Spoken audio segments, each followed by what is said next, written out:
Bonne semaine d'information sur la chaîne 54, Madame, Monsieur le Journal, les titres, bienvenue. Plusieurs religieux ont été tués et d'autres blessés le 26 août suite à une marche contre les gangsters de Canaan.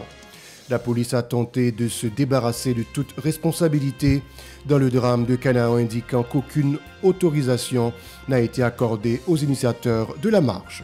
Le directeur général de la police nationale, Franz Elbé, a confirmé le décès de plusieurs personnes lors d'une manifestation spontanée d'un groupe de religieux le 26 août contre le gang de Canaan.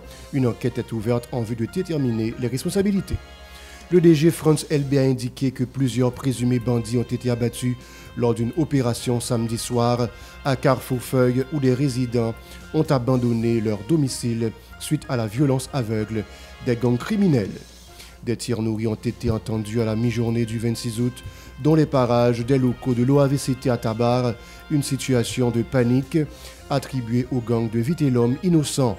Des employés réfugiés dans l'enceinte du bâtiment ont appelé à l'aide de la police. Pierre-Louis Aupont a enfin recouvré sa liberté dans la soirée du 25 août. L'ex-président du Conseil électoral provisoire CEP avait été enlevé le 20 juin alors qu'il s'apprêtait à regagner son domicile à Tabar. Restez avec nous pour le développement. Si vous jugez que cette vidéo est intéressante, n'hésitez pas à liker et partager la vidéo. Et surtout, n'oubliez pas de vous abonner à cette chaîne et activer la cloche de notification pour ne pas louper aucune de nos vidéos.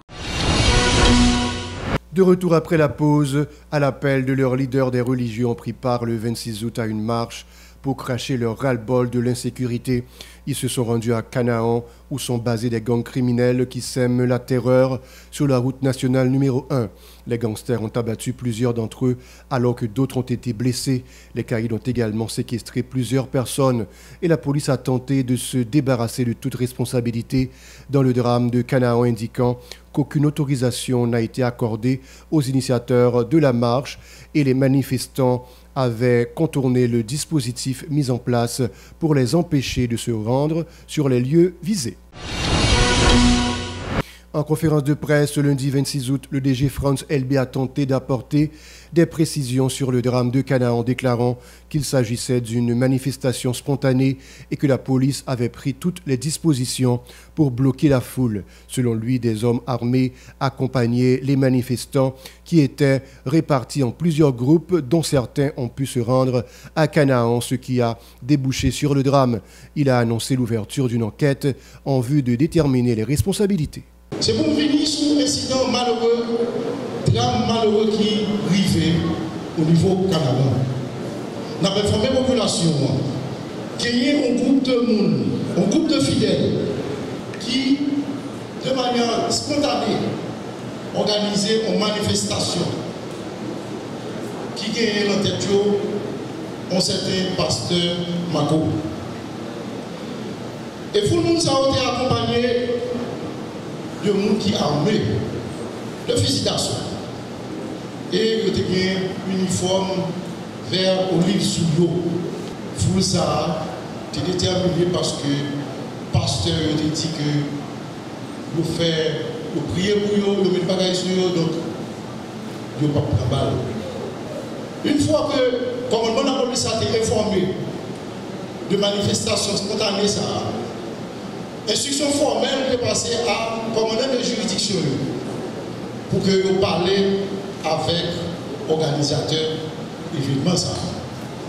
L'objectif pour convaincre que il n'est pas bon pour que vous allez au Canada par rapport à la réalité que nous connaissons qui est au niveau Canada. Gang qui est armé avec des fusils d'assaut, donc il n'est pas bon pour que vous allez.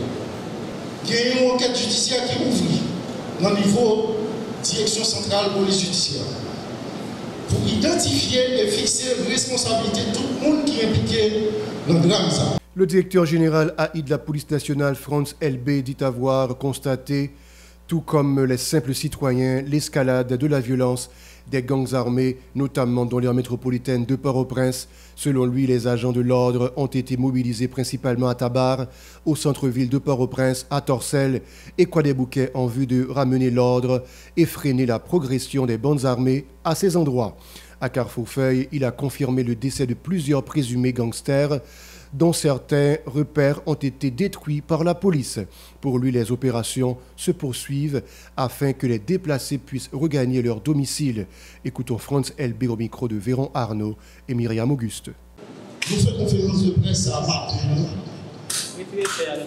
Notre objectif, pour nous parler de situation sécuritaire pays, spécialement en zone métropolitaine. Nous constatons fait ça et rapidement recommandons la police à mobiliser différentes unités dans la police. Ça permet qu'au niveau torsel, tabac, quoi les bouquets, l'opération a continué et empêcher que bandits ont avancé sur l'espace. Au niveau tabac, torsel, l'opération a continué pour permettre que la population dans la zone n'a pas fonctionner. Permettre que les missions diplomatiques qui sont dans la zone avec entreprises qui sont dans la zone n'a pas fonctionner.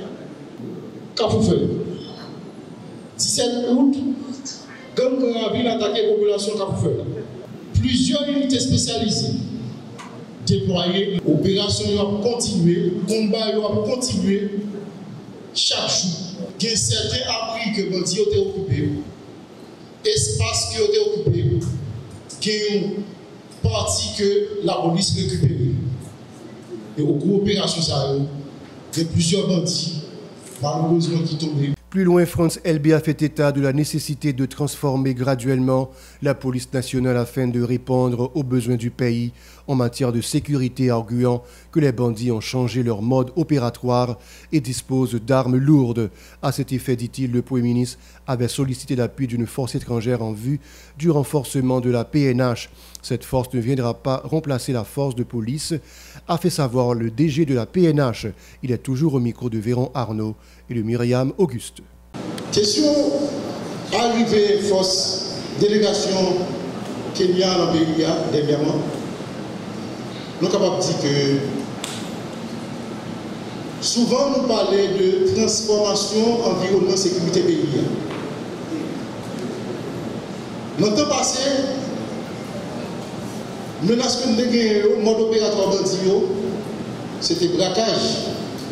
Utiliser armes de poing pour commettre forfait. Je dis à bandit qui le fusil d'assaut. Donc, processus de transformation de la police a fait graduellement.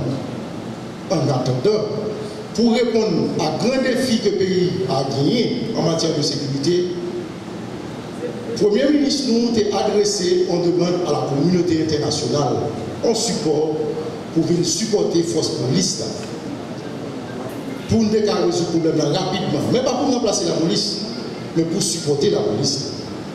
Dans le cadre de ça, la police a été recevoir une délégation qui est venue du Kenya. Côté que nous discutions avec eux sur des questions techniques, professionnelles. Pour nous dire, mais en réalité, situation sécuritaire pays, mais besoin que nous, le support que nous souhaitons gagner.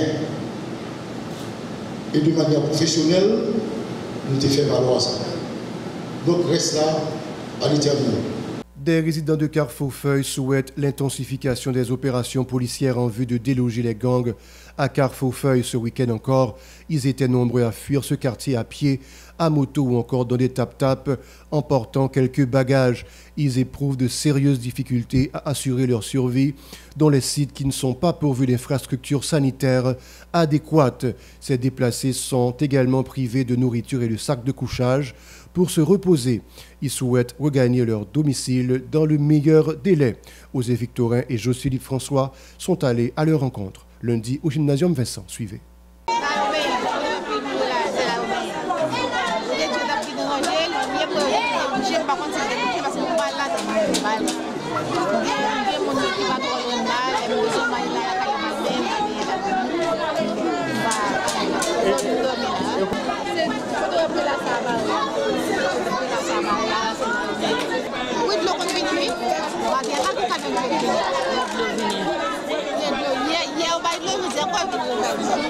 D'acheter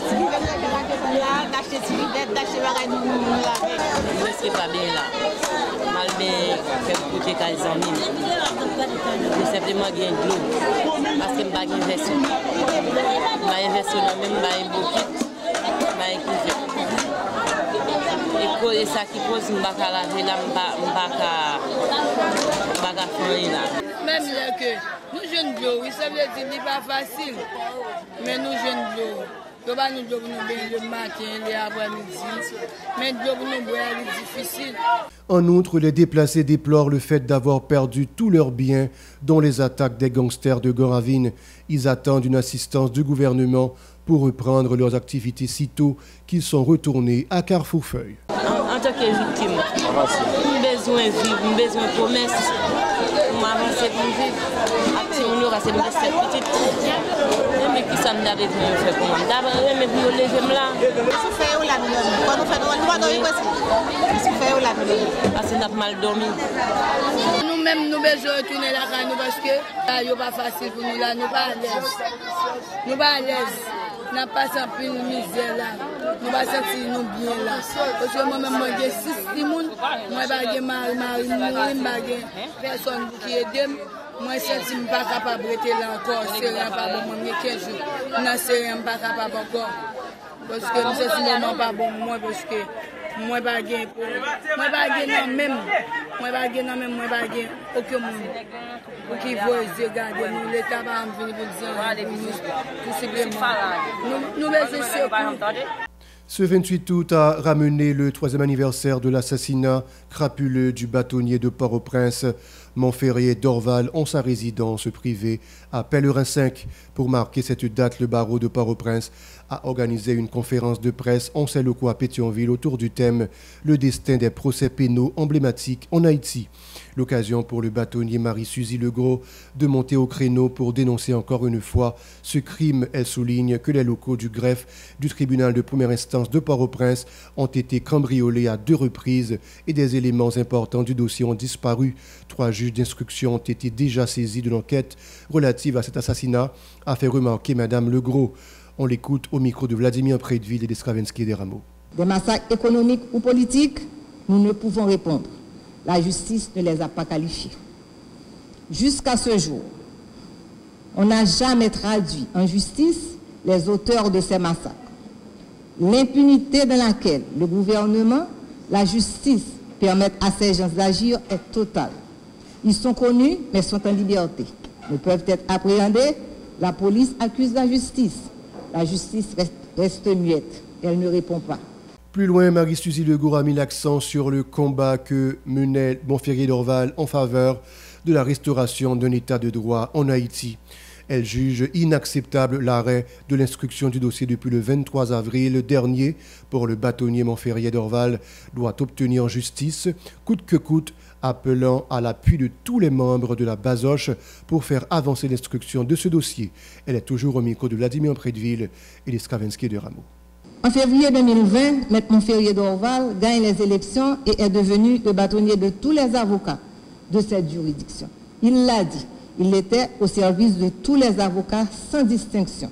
Ensemble, travaillons pour que son rêve, pour que Haïti devienne un état de droit, se réalise. Un état de droit haïtien qui suppose la prédominance du droit sur le pouvoir politique et le respect de la loi.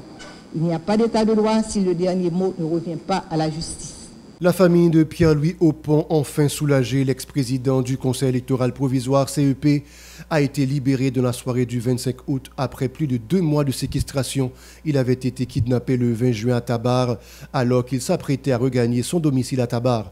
On se le rappelle, une semaine avant le rapt, son épouse, la journaliste senior Marie-Lucie Bonhomme, avait été kidnappée dans sa résidence à Tabar avant d'être relâchée quelques heures après.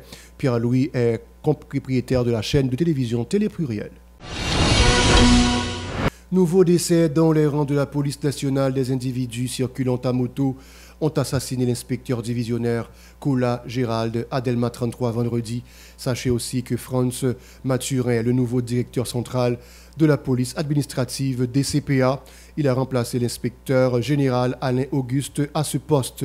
C'est l'inspecteur général Jean-Yonel Tressil qui a procédé à l'installation du commissaire divisionnaire vendredi. L'agent intérimaire Gomer Saint-Louis exhorte la direction départementale des travaux publics à s'activer en vue de la réparation du tronçon de route reliant Jacmel à Marbial, au nord du département du Sud-Est. Lors d'une activité sur la gouvernance locale, il a fait remarquer que cette artère est dans un piteux état. Écoutons ses propos au micro de Saint-Jean-Paul Léon, notre correspondant à Jacmel. Directeur, ça va parler de plusieurs entités proposées l'État. Moi-même, c'est PPT entité. C'est PPT entité. Je dis, on ne va pas prendre de moi, on ne va pas prendre de moi, on ne va pas prendre de tout le monde que moi, dans section communale, nous sommes casés qui PPT entité. Et ce qu'on a des radios, ce qu'on a des journaux, que les écrits, que les télévisés, presque partout. Par contre, dans les gouvernements, comme on défendre non seulement la section communalement, mais défendre le département à travers toute section communale. C'est-à-dire, où dans les pays, où qu'on pays, où qu'on est qui ça en case que vous êtes côté case non section communale.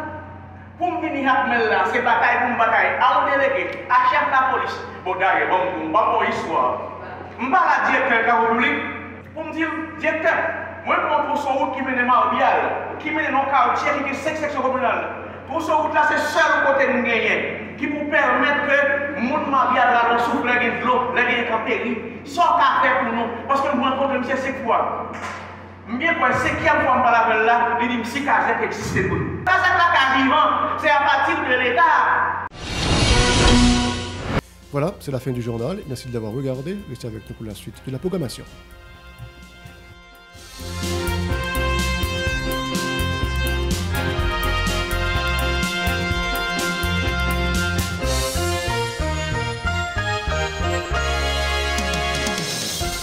Si vous jugez que cette vidéo est intéressante, n'hésitez pas à liker et partager la vidéo. Et surtout, n'oubliez pas de vous abonner à cette chaîne et activer la cloche de notification pour ne pas louper aucune de nos vidéos.